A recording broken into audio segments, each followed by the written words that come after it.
Appendix આપણા શરીરમાં શું કામ કરે? જ્યારે બી કોઈને એપેન્ડિસાઇટિસ એટલે કે એપેન્ડિક્સમાં સોજો કે ઇન્ફેક્શન હોય એટલે ડૉક્ટર કહે એપેન્ડિક્સ કાઢી નાખવું પડે. શું એ સાવ કોઈ કાર્ય વગરનું ઓર્ગન છે? એવું તો બને નહીં. શરીરમાં દરેક અવયવને કંઈનું કંઈ કામ જરૂર હોય છે.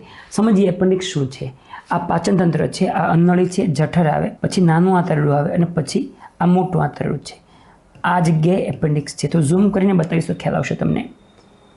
આ મોટું આંતરડું, નાનું આંતરડું અહીંયાથી પૂરું થયું, મોટું આંતરડું શરૂ થયું. એના જંક્શન પાસે અહીંયા એપેન્ડિક્સ હોય. આ ભાગ નાનકડો આંતરડા જેવો પણ ખૂબ નાની સાઇઝનો હિસ્સો છે, એને આપણે એપેન્ડિક્સ કહીએ. એમાં જ્યારે ઇન્ફેક્શન લાગે ત્યારે આપણે એને એપેન્ડિસાઇટિસ કહીએ. એપેન્ડિક્સનું શું કામ છે?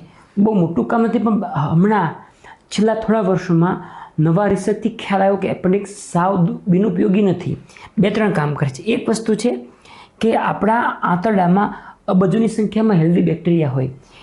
એમાંથી ઘણા ખરા બેક્ટેરિયા એપેન્ડિક્સમાં રહેતા હોય.